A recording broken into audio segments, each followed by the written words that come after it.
Hello and welcome to the walk off. This is the mailbag, Monday morning mailbag on a Tuesday afternoon, pushed to Wednesday because I was on my deathbed. I'm over exaggerating, but I have been not very well the last couple days, and yesterday we had to push it. But here we are, and we get to talk Mark Shapiro and Ross Atkins press conference. So we're going to do Yeah. that off the top here before we get to your questions and comments in the mailbag. Obviously, every week we comb through your interaction. We really appreciate all of you who reach out. You can do so on Twitter at Walk Off Podcast, Instagram, the Walk Off Podcast. We comb through Twitter, we comb through your YouTube comments as well as the Patreon bump. So if you are a Patreon member, we really appreciate you. Couldn't have this channel without you. And for your patronage, we obviously get all of your questions and comments on No Questions Asked. And we even have a couple Discord questions this time. Discord is a part of the Patreon, but I do like to go through there because there's so many conversations that happen organically. And so you can kind of pick from what the true hmm brains of the fans are thinking. So well, that's what we did. Let's start with this press conference. Mark Shapiro was the first one, and nothing really surprising. Obviously, the big takeaways, Ross Atkins is back. I think this is something we already knew, especially when Ross Atkins' press conference was scheduled days ago, Right. a little after Mark Shapiro's. Like, what are they gonna do? Send him out there to be like, listen, I'm fired. So Like, long and thanks for all the fish. yeah, Yeah. thanks for all the love, Toronto. Some of the big things to take away from what Shapiro said, though, is that the work has already begun. So obviously there's a plan in place, or they're working on that. The other big takeaway was that he really did blame a lot of this on injuries this season. And there were some. The bullpen in particular was a bit of a flaming dumpster fire when it comes to health. Jordan Romano, obviously a huge hit to this bullpen not having any organization loses their closer, even if you are angry with this organization, which I think we all are, you do kind of need to give them a little bit of leeway when it comes to losing Jordan Romano, because the truth is, I mean, Houston loses Hader, however Yeah. you go about it, right? Like, it's going to Yeah. be a hit there. He did bring up a lack of quality depth, which they did improve, but because they had to sell at the trade deadline, like it's kind of that weird double-edged sword of like, we didn't have enough depth. We've already worked on improving that. But because hmm they were so bad is how they worked on improving it. Oof. He said, we need to be more thoughtful on runs produced and the bullpen in particular. I mean, if you watched this 2024 team at all, Adam, I think the overall consensus is no shit. Yeah. Uh, the work that has been done this year with standing, talking about Ross Atkins here.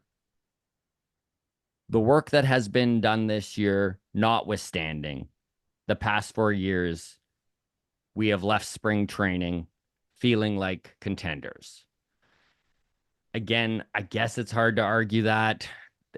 He did bring up the last 4 years a lot in this press conference in his defense of Ross Atkins and why he's staying around, and that this front office has produced winning a winning franchise up until this year. And I know there's arguments to be made about playoffs. Again, I guess it's tough to argue that they were in the wild card. Went right back to the continuity is a competitive advantage. And that we objectively thought we had a team built to win the AL East. I don't know how they thought this team was going to win the AL East. I mean, it's one thing to say that we thought we could squeak into the wild card. We thought we maybe had an 87 win team. This was a 74 win team at the end of the day. And I know even I predicted when we started, I remember even saying this is the widest range of possibilities I've ever seen in a Blue Jays team, and that I really wouldn't be shocked if they won 90 games. I wouldn't be shocked if they won 76. And that was kind of the range I put them in. And let's be serious, a 14-game range is insane. And then they Mhm. still finished below that. So that's tough to deal with. I was really impressed with Shai Davidi. Shai Davidi really, he went hard. He didn't get Mhm. any answers, but he really did hold Shapiro's feet to the fire more than anyone else. And you Mhm. missed it, Adam, but man, Rosie Damascus, holy, like she is just such an awful reporter. She goes up there. Her question was this. So obviously, I can't say who said this or when, and you'll hear why in a second. But one of the players said, "This clubhouse is a fucking shit show. Care to comment?" And then she's like, excuse my language. And Shapiro just, man, it was so beautiful. And this is how shitty Rosie is, that you're actually cheering for Mark in this scenario. Like you're cheering for the bad guy in this scenario. Mark's response was, "I wouldn't expect anything less from you, Rosie."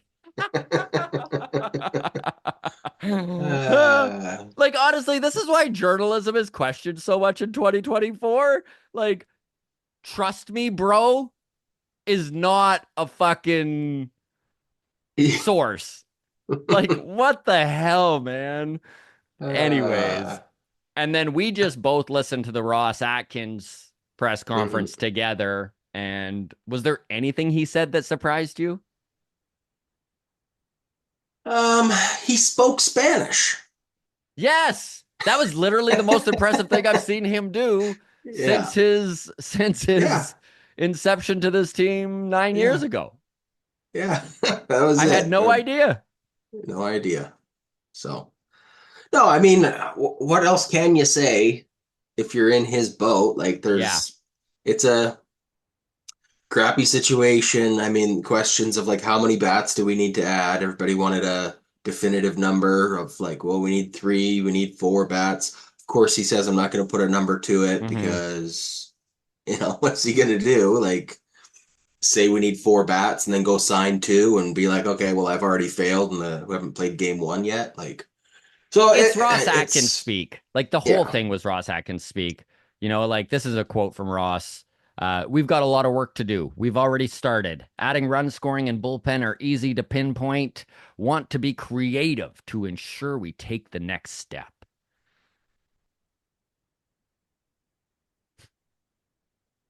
Yeah, Yeah. Good luck. they are open to growing the front office and bringing in more voices. Why Oh, fire that's anyone when good. you can just grow the front office? Um, I mean, we're going to get into the Guillermo Martinez firing. There's some questions and stuff like that in there about that. We're going to get into some of the player development staff that has been moved, either shuffled. Don Mattingly is no longer going to be the offensive coordinator, but is going to Okay, remain what's within the the difference? organization. What's the difference between offensive coordinator and hitting coach? Like I- these are all made up positions, yeah. and now we're gonna expand and hire more positions. Like we're gonna Man, grow the administration. I don't get it. I sure wish I still had any sort of semblance of faith in this front office because it would sure be easier to look forward to 2025 if I did. Like, remember in 2021, Adam, when we were big Mark Shapiro and Ross Atkins Yeah, fans? yeah, yeah, yeah. It just blows me away the way this team has gone. And I mean, they did kind of say all the right things about we need to reevaluate. Obviously, offense has been a problem. We need to adjust the process, all of that corporate speak. I mean,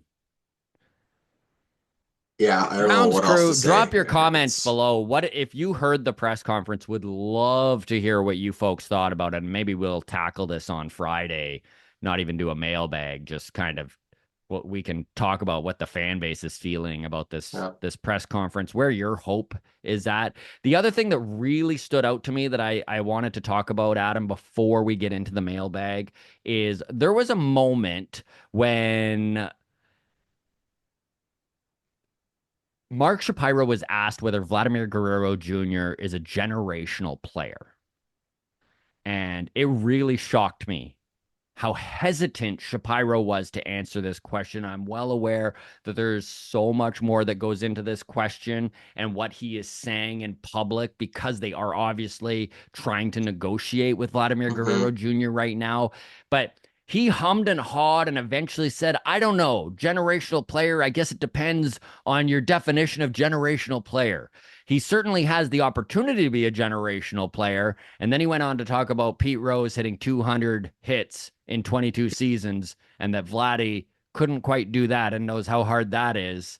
And he kind of was like, my hope with Vladdy is because of his youth, maybe that generational talent is in there. But boy, oh boy, did he ever dance around that question? Again, I'm well aware of he's going into Right. arbitration, Yeah, right? So it's they're you lose going, a lot of leverage at the you negotiation lose table leverage. when the You don't, agent can say, "You said it yourself. This is a yeah. generational player." At the Yes. same time, I do feel like, um, why would you not want to blow a little smoke up his butt, right? Like, why Mm-hmm. wouldn't you want to let him peacock a little? Mm-hmm. He did say he's one of the best offensive players in baseball, and even when he said that, it was very ho hum. The other thing that stood about Ross Atkins is he did seem very confident about the money. So I don't know if maybe this front office is at the point now where they're like, we're prepared to let these Bo and Vlad go to free agency so that the rest of baseball can show them they're not worth as much as they think they are, and then we'll Yeah. grab you, right? Like Yeah. maybe that is part of the plan. It's a Maybe they're bold planning on strategy, though. it's a bold strategy and it's scary as shit, Oof. man, because if they lose Bo and Vlad for compensatory picks, like how can Rogers not fire them? So I have two questions.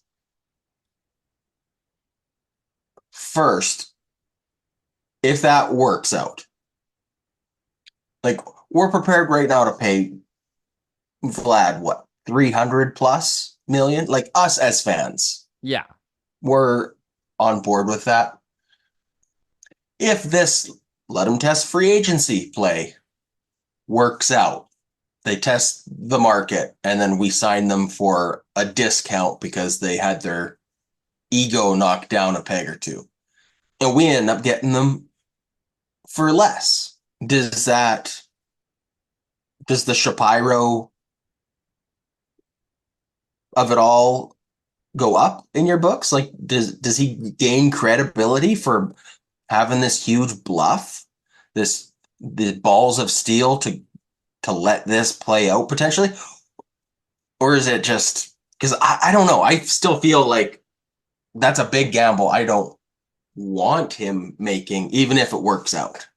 So this reminds me of something MLB.com's Keegan Matheson said when he was on Baseball Town. And I love Keeg so much because he's not employed by Rogers. So he Mm-hmm. does point out the negative aspects a little bit more. And I know that Mm-hmm. the book he wrote actually has really quite upset Mark Shapiro and Ross Atkins, according to what he was saying. Um, but he kind of stated that this is a front office that they'll take risks to look smarter than the Mm, rest of baseball. And if they fail, they're fine with that. Right? Like yeah. they're Like letting Teoscar go the perception that they are more 2 steps intelligent ahead. baseball Yeah. wise than the rest of the league is something Mm-hmm. they care greatly about. Mm-hmm. So I don't know if I do give them more credit if they pull it Yeah. off. I will be glad, believe me. I would Mm-hmm. love to see them wind up signing Bo and Vlad, especially if it's for less than what they're demanding right now. You know, this little game of chicken they're playing could work out. Yeah. But how many examples of Aaron Judges are there? How many examples are there of generational talents? Again, Mark Shapiro arguing if Vladdy even is a generational talent, but how many examples are there of Aaron Judges out there that go back to the team they were from in free agency? Yeah. They're out there, but it definitely is more they go elsewhere. Because normally there's already hurt feelings within that relationship as to why they weren't able to get a extension done to begin with. So, can we, before I forget this question, can we address where you stand and where I stand on Bo and Vladdy and the question of are they generational players? Yes. Yes, we can address it, or yes, they Yes, we are. can address it. Yes, we can address it. Okay. Um, because as much as I'm like, yeah, like we're, it's GM speak to tiptoe around it. I'm also kind of like, I wouldn't say Vladdy is a generational player. I was just going to say, let's start with Vladdy. I think that he is closer to a generational player than Bo is. I don't know if I agree with that. I I would say that's recency bias. You might be right. I was just going to say it could be recency bias too. However, So if we look at the whole resume, whatever. I'm like, when I think of generational players, obviously like a Shohei Ohtani, mhm, right? Aaron Judge, Um, Aaron Judge, Juan Soto, guys that are chasing records, Garrett Cole. insane milestones year after year. These are guys that you tell your kids about. I got to watch this guy play, Yeah. right? Like that's the idea of it, right? Um, not he was really good. He was a top 20 player for 5 years. Like that's Yeah. not generational for me, like And is that's fair. is Jose Batista a generational player? I would say No. no, No, right? Like he's he not. feels like it. Like the excitement of him and Josh Donaldson and Edwin, like that was a lot of fun and we had a really good time. But those aren't Had like Jose done what he did from age 29 to 34, from 24 to 29 as well, I would say yes. sure, Give me a yeah, decade of being a 30 to 50 home run hitter, putting up 100 RBIs every single yeah, year, having a cannon of an arm, leading the league in outfield assists, being an absolute stud at the plate, hitting yeah. 300 a couple times, like yes, then we can start having that conversation. And I think that's the problem with Vladdy right now is he's 25 years old. So truly, I mean, honestly, Oh if he yeah, just does if he does what he did this year for the next 9 years, he's a sure. generational Yeah, talent. for sure. Yeah, I'm with you there. But like, I mean, if we go down like the top hitters in baseball this year, like Judge, sure. I feel like even if his career tails off starting next year, like probably just for having the records, Yeah. yeah, that's enough. Otani, Soto, yeah. Um, but then you go like Bryce Harper, I think probably Yeah, I would say so. is a generational player. Um, Mike Trout. Mike Trout, yeah, like Mike Trout because he was so good, and I mean the Yeah. injuries are really like a thing. Like Yeah. he's the Eric Lindros of Major League Baseball. He really Like is. That's an you just actually can't amazing deny the comparison. talent. Yeah. Yeah. Yeah. And Cause like I even think we're even gonna this look year, back on his career and be like, man, what could have been? Like what could have been like Adam, with look at Mike his Trout. numbers from this year while he played. Like Yeah. he was a top 5 player in baseball again this year until he got injured. So like as long as Mike Trout is on the field, he's putting up crazy numbers. Um, Um, yeah, but then like I mean like a Francisco Lindor, not generational. I don't think so either. Although Mookie Betts, one of the best players in baseball, Mookie Betts, I'd say borderline. is generational. Nah, Yeah, I'd give Betts yeah, generational. maybe you might be right. Um, Freddie Freeman, is he generational? See, I think Freeman deserves that tag, but it's so hard for me as a first baseman. Like it's so hard for me to look at a first baseman. And this is another thing with Vladdy too, right? Like you're gonna pay him like he's a third baseman, right? Like that's what he's Yeah, going to get. He's going to get Rafael Devers money wherever he goes. yeah, yeah. So But it's just like I don't know if these are guys we're gonna be talking about 20 years from now of like, by the way, for I don't everyone know. listening, I fucking love Vladimir Guerrero Jr. and I want him in a Blue Jays uniform for the rest Yeah, of his tenure. All yeah, right. Like, totally. but we're just kind of discussing where we feel generational is, and feel free to jump in here. We'd love to hear your comments. And again, It's like a real time Hall of Fame argument, mhm, right? Because I'm also kind of like generational is an echelon above Hall of Famer, mhm. but I'm not sure. Maybe we're Is putting the Hall of bar too high. Famer I think if more you're a Hall of prestigious? Famer, yeah, I think if you're a Hall of Famer, you gotta say he's generational. I don't think so. Let's look at the recent I mean, class of Hall of yeah, there's Famers. arguments as to why it wouldn't be. Like people are going to bring up Tim Raines and Fred McGriff and guys like that. Are they generational, even though they are Hall of Famers? I don't know what the answer to that question is, but Yeah, Fred McGriff, Scott Rowland, like I don't yeah. know. Should we dive into Like, mailbag? yeah, let's do it. All right. Okay, we're going to start with Twitter at Walk Off Podcast. You can always DM us. That's what Mario did. He DM'd us on Twitter. He goes, "Hey, Walk Off," in parenthesis, Scott and Adam. Thanks for a great season of content, even though the team didn't cooperate. Thanks for following along, Mario. Out of curiosity, where do we draft next year? It's got to be pretty high, right? Which is a great question. So the Yeah. way baseball operates is there is a anti-tanking lottery system in play.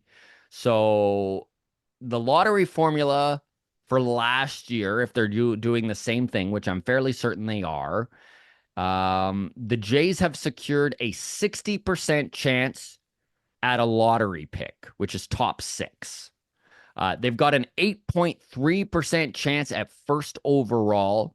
Had they won 2 to 3 games fewer, they would have been as low as, or more, I should say. 2 to 3 games more, they would have been as low as 26% for a lottery pick and 3% for first overall.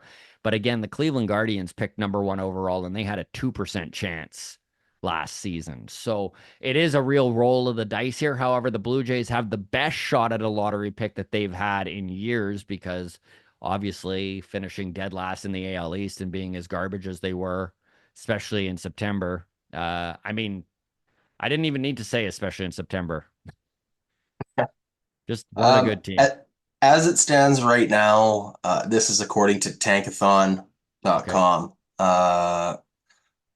Colorado Rockies, Miami Marlins both have even odds at the first overall pick, 22.4% Mm-hmm. chance in the lottery.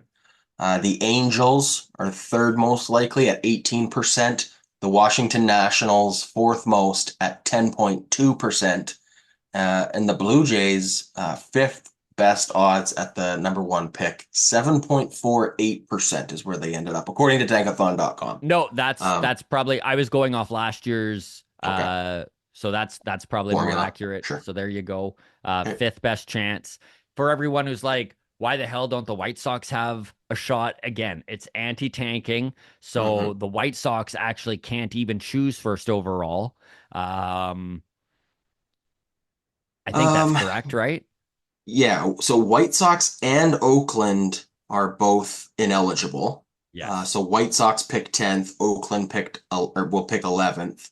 And the asterisk here just says ineligible to pick better than 10th due to previous lotteries, market size, and revenue sharing rules. Yes. So There's a lot that goes into this lottery stuff, and so apologies if we seem like we don't really know what we're talking about, because find me someone who knows what they're talking about with these draft lottery rules, and we'll have them on the podcast to explain it to sure. you much better than we will. Sounds Yes. good. So Yeah. that's what it looks like. The Jays have about just under an 8% chance at choosing first overall, which again, far greater than anything they've had. If the Blue Jays can get a top 5 pick, that would be huge in this draft. We'll see where it goes. But I mean, we all watch baseball constantly. We're well aware of how baseball drafts go, which means even if we get a top pick, we're probably 2 to 3 years of player development away from even seeing the kid. So, Yeah. good news for the Blue Jays farm system long term. In the short term, looking at 2025, it's not going to do shit all for us. Yeah. There you go. Okay, moving on. Next message on Twitter. Again, at Walk Off Podcast. Darian sent us a DM. Holy shit, guys. Did you see what the Arizona Diamondbacks owner said about Jordan Montgomery? He's got a player option with 22.5 million. No way he doesn't take it after pitching to an ERA of 6, of above 6. Could the Jays eat Springer's last year and do a swap? This was actually a very interesting idea. For those of you who missed it, the Arizona Diamondbacks owner came out and basically said that the reason that they didn't make the playoffs was Jordan Montgomery. He basically came out and said, "This is on me. I pushed for the team to go get him. He turned out to be an absolute disaster," which is such a weird thing to say when a guy has a player option. Like, even Yeah. if you're incredibly offended, which I'm sure Jordan Montgomery was, what a weird thing to do to a guy who has an option to just come back and is obviously going to take it because, like Darian said, who in the world is going to turn down 22.5 million after putting up a 6 ERA? Yeah. Some things that need to be mentioned about Jordan Montgomery. He went into the season unsigned, right? He was a late Hmm. sign. He didn't Late have a signing. spring training. He wasn't able to build up like pitchers like to build up. Obviously, that had a huge part to do with it. That also said Jordan Montgomery was a huge reason why the Texas Rangers won the World Series in 2023. If not the biggest reason, he was a top 3 guy on that rotation, on that team. He pitched out of the bullpen. He was making incredible starts. He was a stud with the Rangers. I really like this idea. Now, I don't, some of you might remember earlier in the season that the Houston Astros ate $32.5 million of Yuli Gurriel's salary and dumped him. Yuli currently playing for the Kansas City Royals in the playoffs right now. Hmm. So if there isn't that huge price tag attached to George Springer, like maybe you can spin it of like, listen, George Springer is going to bolster your outfield, give you some experience. You've got these young kids and Corbin Carroll out there. Um, Maybe he's more beneficial. You get him for free for the last year. We'll eat his salary. We'll take Jordan Montgomery. Maybe you throw in a prospect. Like these are the creative moves that I think Ross Atkins was talking about. I don't know exactly if this is what Jays fans This would is like, but if you're going to get rid of that Springer contract, you're going to need to eat something like Jordan Montgomery's contract. And I think the possibility of Montgomery having a bounce back season is far greater than George Springer turning out. But I mean, after what the yeah. Arizona Diamondbacks owner said, like, how do you keep that guy around? Yeah. I don't know either, man. It's What a weird move, eh, dude?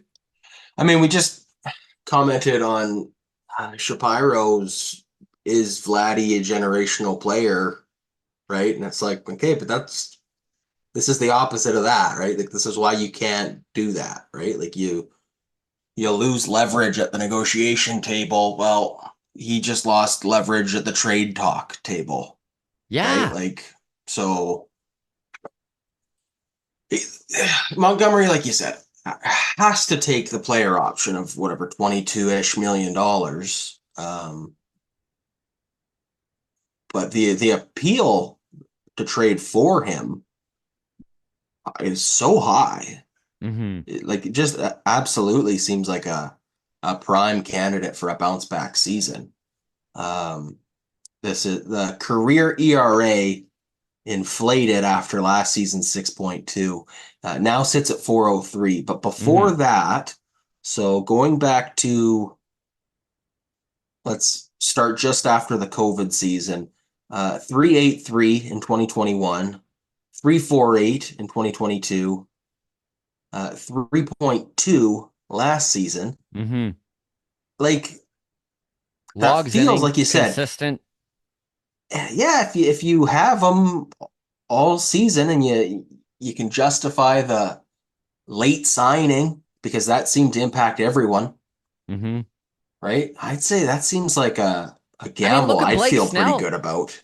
Blake Yeah. Snell was another guy that like really struggled out of the gate. I mean, yeah, he became a stud at the last couple months there, but um pitchers not getting to build up and go through the routine that they are used to is Hmm. so detrimental. And we've Totally. seen it time and time and time again. I mean, we watched it with Eric Swanson this year, right? He wasn't able Yeah. to go through the spring training because of some injuries and some very unfortunate things that happened with his kid, like we Hmm. watched we watched Jordan Romano, kind of the same thing, struggling with injuries, not able to get started at the time he wanted, and he lost the whole season to it.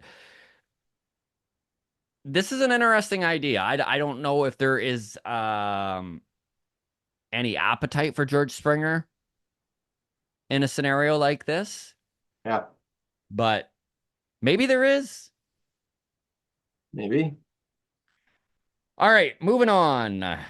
Jenna DM'd us on Twitter. She goes, "Hey guys, this was actually from Monday." So she goes, "Hey guys, on Mailbag, maybe you both can give your playoff predictions. Cheers." So we know that playoffs are in full swing right now. The wild Hmm. card game one all was yesterday. What a great day of baseball, by the way. Holy crap, some of those games were just so fun. And Hmm. dude, talk about eye opening. Like, this isn't something that us Jays fans didn't already know, but watching some of these bullpens, man, I was like, I don't think there's one fucking guy in this Blue Jays bullpen right now that would be on any of these high leverage situations. Maybe Chad Green coming in the seventh. I don't know. Yeah, I don't really know how to comment on that Yeah, because it's just it is what it is. our bullpen was so bad. Like it's just Yeah, kind of a. I obviously agree with you that yeah, like there's yeah. of course our Okay, bullpen sucked. They wouldn't be in a on any of these yeah. playoff spots. So let's start with the National League wildcard games.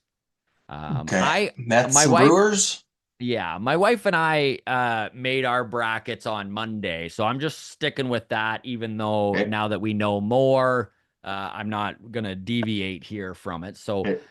Mets versus Brewers, I chose the Brewers. They're of course down 1-0 on the brink of being eliminated going Hmm. into today's game. Probably by the time you folks watch this, the game will even be underway or over. Hmm. Who did you have? Mets Mets. I got Brewers. Mets. You had the Mets. Good Yeah, choice. Padres Braves. I had the Padres. I just me too. after that, with Chris Sale not being able to pitch in his back spasms and how deep they had to go into their bullpen against the Mets in that doubleheader, I was just like, how do you bet against the Padres, especially with how hot that they have been, how good their bullpen has been, and their starting pitching has been fantastic on the back of Michael King and oh shit, who is the White Sox guy they got there? Um, Oh.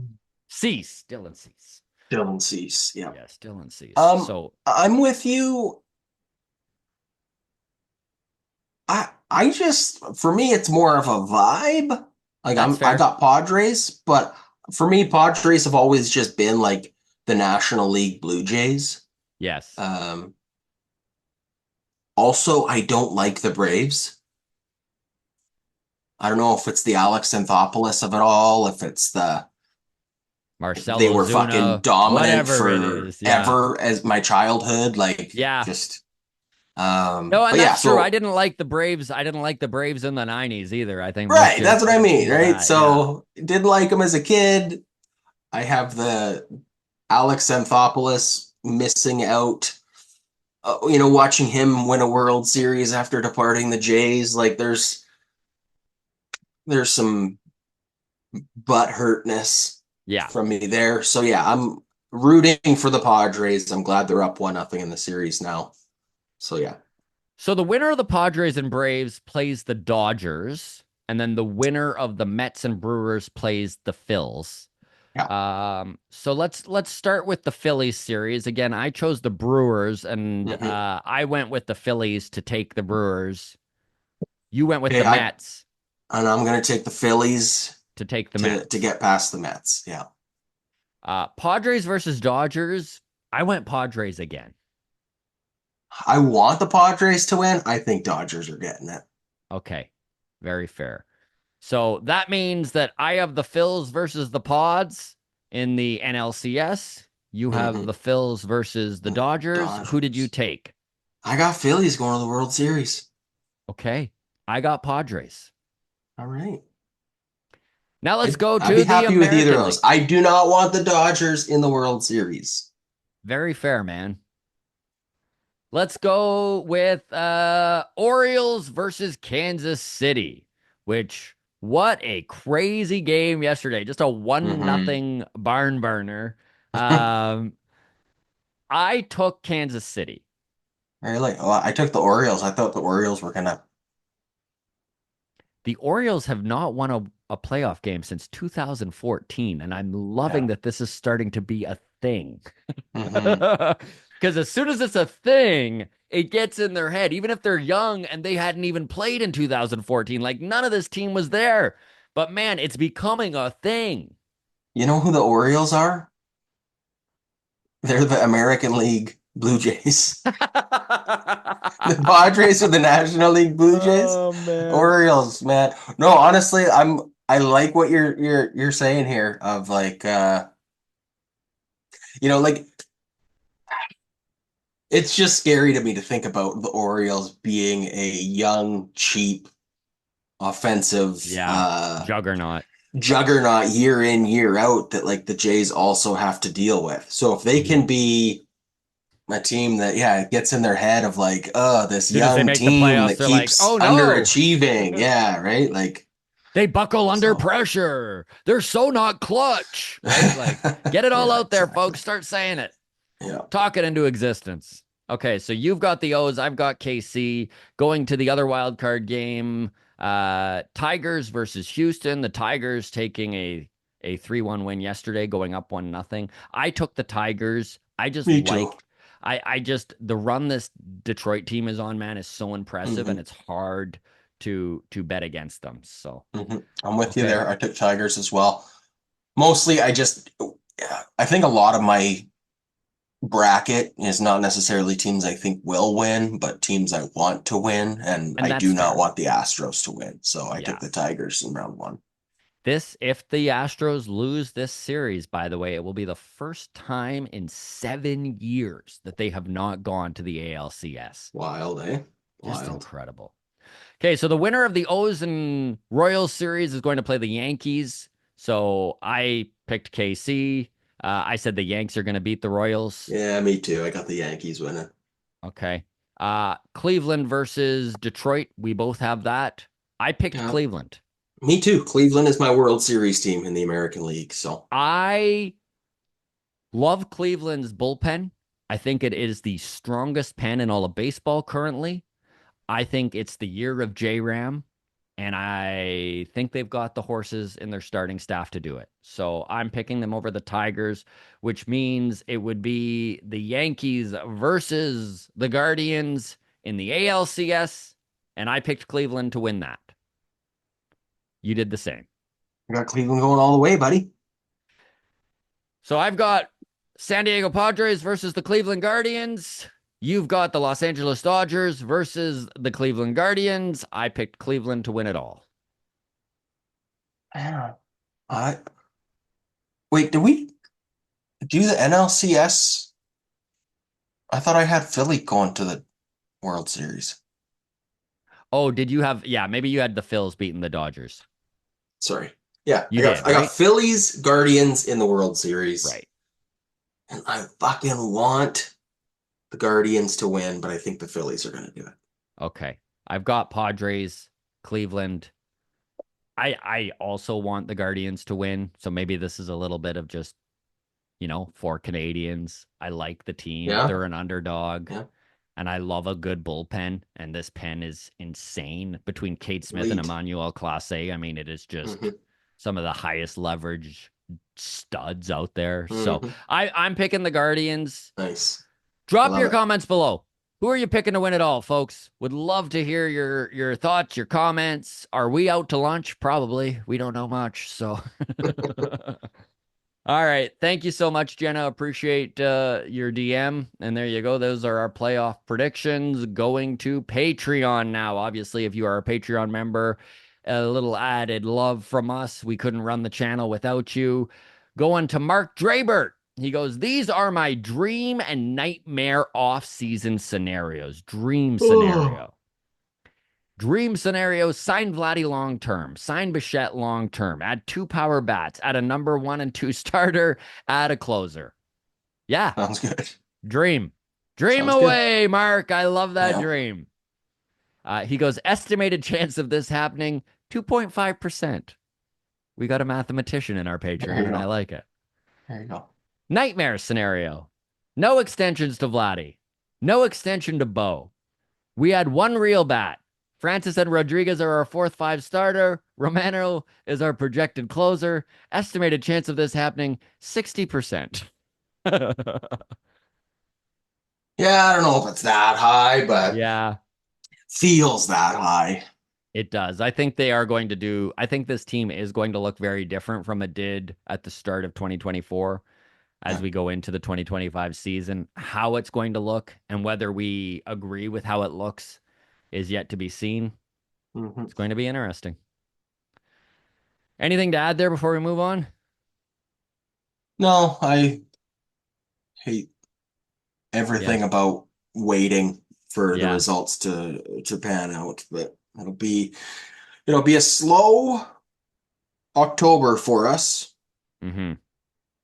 A lot of questions in November, and then maybe one or two fireworks in December. Yeah. That's Yeah.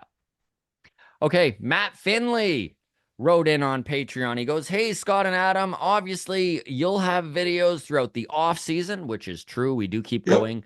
This channel carries on throughout the off season every single year. You will still get your mailbag. You will still get your Friday show. If you're a Patreon member, MLB Mondays remains the same. Long toss. Not like we've been all that consistent with it anyways, but we will We're try gonna and get. increase to once a month. Yeah, that's right. So we're not done with long toss. I love doing it. I hope you folks understand that the big problem over the summer was Adam had softball every single Sunday night, and so Priorities. it was just if I could do it. Yeah. And I make my living as a stand-up comic. All comedy shows are Friday and Saturday night. So if I'm on the road, it's really hard Mhm. to get home in time for Sunday. And my apologies. Believe me, if I made my money as a baseball analyst, fuck, we'd be doing this every Sunday. Let me tell you. But that's Yeah. unfortunately not the way it is. I know any comic listening to this right now is cringing, being like, "Oh, Scott's doing comedy for his fucking day job. What a piece of shit!" Like, but long toss, we will try and do some throughout the off season. Um, hey, Scott and Adam, obviously you'll have videos throughout the off season, but wanted to thank you for another great season of content. Thank you, Matt, for your patronage. Now, mailbag question. Where do you think we'll be this time next year? Personally, I think back in a wild card spot, but at this point, who really knows? Cheers. This is an awesome question because it allows me to be a little bit delusional and optimistic. Yeah. And let me tell you, Adam, watching September baseball that doesn't matter at all is sure difficult to do. I know that you were pretty Mm-hmm. much down to just watching Jays in 30 Jason by the 30. last two Yep. weeks. I'm not Yep. going to lie, guys. This last 2 weeks of baseball was the hardest content to create since maybe the creation of this fucking channel. Like, Yeah. we've been very lucky. We started in the pandemic in 2020 with the 60 game season. The Blue Jays exceeded expectations that year, actually making the playoffs, even though it was 16 teams make the playoffs. 2021, yes, it was very disappointing, but we'll all remember like we were literally watching baseball that mattered until the last second of the season. We even won the last game of the year and had to wait for Boston and Yeah. Washington to finish their game to know if we were moving on. Mm-hmm. 2022 and 2023, I mean, we're all aware of the disaster with Seattle and then the face plant and the Barrios stuff with Mm-hmm. Minnesota. But this year, like, Yeah. I mean, This was what a was rough it, one. man? They went 2-14 or something like that in the last 16 games. It was not fun to follow. It was not fun to watch. Even the young kids, like when they're just not producing, like how do you even get behind 3-2 games? And I'm not saying that I didn't enjoy some of the production and some of the stuff from these kids. It was a slog. But I'm going to The say, go ahead, Adam. At what point in this season did you count us out? Do you have like a month in mind? Like So there was it that felt like we stumbled out of the gate, never got our bearings. truly. But I There feel was a like by moment. Canada Day, it felt like let's fucking trade this team off. Like it Yeah. felt like fire. I feel like I was making thumbnails that said fire sale. Like Yeah. let's rebuild. There was a moment in August where we were 6 games back. They had just won, I think it was six in a row. And they were starting to climb out of it. And there was that. I remember getting a mailbag question being like, can you guys put any toxic positivity on this? And we did our best.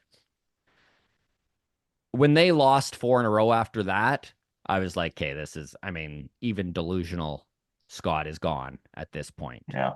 right?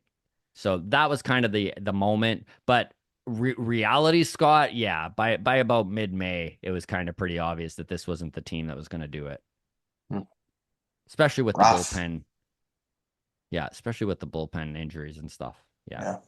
Yeah. Okay, so let's put Matt's question to the test here. Where do we see this team this time next year? I am going to go delusional. I am going to go positive because fuck it. It's been a rough year. Might as well. I think there is a scenario where this front office can consolidate some of these players that they have acquired throughout the trade deadline. I think that there is a lot of infield depth, maybe not high end depth, but some value nonetheless to some teams. And if they can maybe move some of these Ben Wagner, Will Wagner's, Spencer Horowitz's, Hmm. Addison Barger's, like they really did do a good job of showcasing these guys. And whether that's a real thing or not, I mean, we could argue about that until our faces are blue. But I think that there is value within this team, even though the high end prospects maybe aren't there to the level that we would like to see. So I think that they Yeah. could get creative. I think that baseball is a funny little sport. I do believe in Kevin Gosman still. I know Jose Barrios's peripheral numbers don't look great when you start looking at his FIP and his splits, Hmm. but he still performed and he wins when he's on the mound. I think that this team could still squeak into a wild card spot next year. They need some bats. They need this front office to not shit the bed again. I don't believe in this front office. Yeah, I think we'll be fighting for a playoff spot, but I don't know if we'll make the playoffs. Okay. I think the Red Sox are worse. next year than they were this year. I Mm-hmm. think the Rays are worse next year than they were this year, but the Rangers are going to be better. Yes, they are. The Tigers are going to be better. You know, like I just, yeah, I don't know. It's going to be a 9 team fight for 8 spots, and I think we're going to be on the outside looking in. But I think we might have meaningful games in September. Knock on wood. So Yeah, couldn't agree more. All right, one second here, buddy. My cat is losing his mind. He gets so sure. mad whenever there's a door closed. So I'm just gonna open the door here. All right, you deal with that. I'm gonna just pop back to the MLB draft All for right. 2025 because we talked about that off the start here. Uh, Ethan Holiday, the #1 prospect in the draft next year. Jackson Holiday's brother, supposed to be better. Mm-hmm. So that's like the crown jewel of like what you'd like in the lottery. But Yes. um, the worst we finish is fifth. Like we still get a top 5 pick, right? Right? 60% chance of a top six pick. And a Oh, 100% I guess chance of a someone below and us could could get the bump us. first Yeah. pick and we get bumped down. Yeah. But 100% chance of a top 10. I'm looking at this is interesting here. The #5 prospect, according to MLB.com, Xavier Nayans, high school player, 17 and 11 months old, 17 years, 11 months old, third base slash right-handed pitcher. Ooh, a Shohei. It's Interesting. interesting. I don't know. It I mean, is. it feels like 5 years ago, you just go, okay, well, this guy's going to have to choose a position, right? But we're just now in a new era of ball where you go, like, maybe this 17-year-old that throws 95, maybe more players are able to keep that Be two-way skill players. set, right? So left-handed hitter. Uh, Here's the description on him. Uh, Big time left-handed power, reminding some of a left-handed version of Austin Riley. The Oregon State recruit has arm strength to stick at third. He's up to 95 off the mound. So his numbers Yeah. as a pitcher this year, um, 5-0 with an 0.47 ERA, 37 strikeouts against just 5 walks in 29 innings, and opposing hitters to a batting average of 163. So again, Limited he's in walks high for a high school, schooler too. but Limited that's walks for a good. high schooler is Yeah, good impressive. Yeah. control and Yeah. 95 as a 17 and a half year old. Hmm. It's interesting. So yeah, I mean top 6 pick for the Jays. It's I but again, mean, these we don't did help turn us our next last year we turned our last top six pick into Jose Barrios. via Austin Austin Martin. Martin.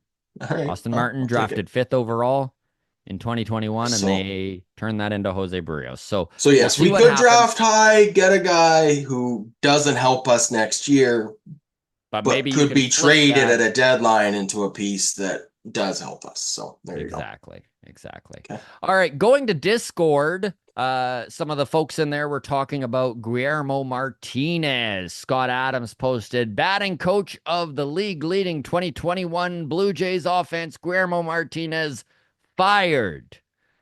And then he went, kidding, guys. I'm just being cute. And then Johnny Eaton replied, I highly doubt he's the problem. If you're part of a great hitting team, then you're part of a shitty hitting team. Whatever your hitting philosophy is, you're not the problem. Scott Adams replied, yeah, I was kind of trying to make that point. I don't think it's inappropriate to let him go, but it would be unfair of us to really put all that much blame on him, in my opinion. What do you folks Good think? point. Yeah, grounds That's a crew. good point. Guillermo Martinez, you happy he's gone? You think it's deserved? You care all that much? I mean, I personally, I think there's a little bit of scapegoating here. It's easy to put the Yeah. blame on Guillermo Martinez, move on from him. I know that there's a lot of fans too who have been calling for his head for years. So, is it Guillermo Martinez's fault that this offense took a huge dive down after they got rid of Marcus Simeon, Lourdes Gurriel Jr., Teoscar Hernandez? Sure. Yeah. Yeah. Yeah. I don't know. That's All right, we're getting long in the tooth. We got a couple more here to get to from YouTube. This one is from Mike B. He says, I do think the Jays, and this is from our Friday show where we were talking about George Springer and how this front office constantly treats him with the utmost respect and they kind of lay out the red carpet for him. And I think mhm. Mike B is actually being very, very intelligent here with his take on this. He says, I do think the Jays treat Springer so well because he was a guy that actually decided to come to Toronto. And if you do remember, folks, there was a lot of competition for George Springer when he was a free agent. He was the big fish to Mhm. get back in 2021. So Mike carries on with bringing in free agent position players has been proven to be difficult for this team to do. Treating him well, in my eyes, is one way for them to signal to players in the future that they will have their backs in tough times. It doesn't mean it's the right thing to do, but maybe the Toronto market has to do things a little differently. Very good point. How do you feel about that, Aaron? Yeah. Yeah. My only pushback is that the money's guaranteed. Yeah. Be different. Yeah. Like in football, the contracts aren't guaranteed. So you go, all right, well, are they just letting him play and donating money to his retirement? It's like, are they doing him any favors by strutting him out there to embarrass himself every day? I don't know. I don't know. I don't know. I'm so not a George Springer guy at this point. I know. I knew we were going to be here 4 years ago when we signed him. We Yeah. knew Yeah. that on October 2nd, 2024, we were going to be like, ugh, this is a rough next 24 months. We knew it. We just hoped that we'd have a couple banners hanging on the wall Yeah. behind us to be like, well, yeah, it's okay. A Like, couple, even some playoff moments. Like look at the Edwin Encarnacion moments. Look at the Jose Batista moments. Look at the yeah, Josh Donaldson moments, right? The yeah, Donaldson dash, the bat flip, the wild card winning extra yeah. inning home run, right? Like these are Mhm. iconic moments in Toronto Blue Jays history, and George Yeah, Springer nothing. has provided us with nothing, We which, do have that you know, collision with Bo yeah.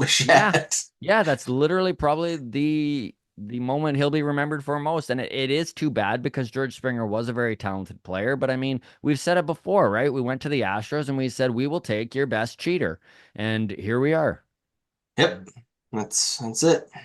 Wrapping things up here. Aaron Ginsberg chimed in about our Alejandro Kirk conversation when we were talking about is there a stat that measures just catchers offensive value so that we're not going Versus other catchers. off of yeah, so that we're not Sure. going off of OPS plus. So Mhm. Alejandro Kirk's OPS plus was 94, I think it was. And then we kind Okay. of went Yep. down from there. Adley Rushman was 110. And then I think Reese McGuire we looked into too, and he was like a negative 70 or something like that. Sure. Yeah. Yeah. So so Aaron chimed in, he goes, Oh war is, I believe, the stat you're looking for regarding position adjusted offense. Mm. Obviously, it's compared to replacement level and not league average, but it is adjusted for position.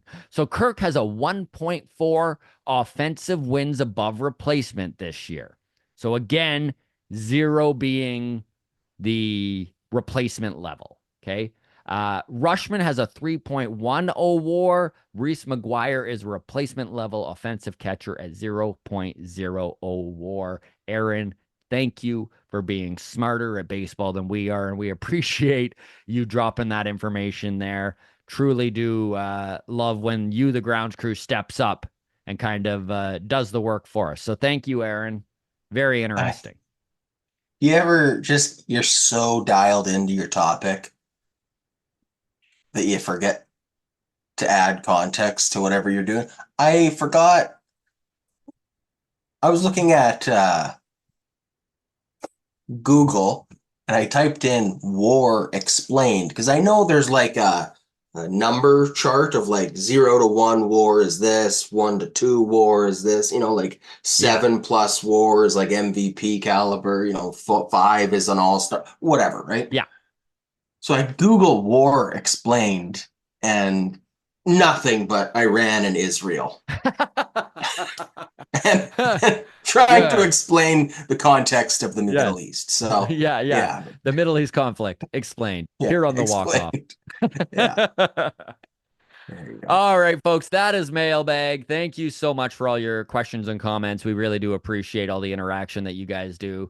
Feel free to drop us a message on Twitter anytime at Walk Off Podcast, Instagram, the Walk Off Podcast. Join the Patreon if you feel you need to get your questions and comments on whenever you'd like, because you do get that Patreon bump. A big thank you to all of the Patreon members. We could not do this without you. On that, take care of yourselves. We will see you Friday. Playoff baseball. That's what Cheers. I'm doing all day. Cheers.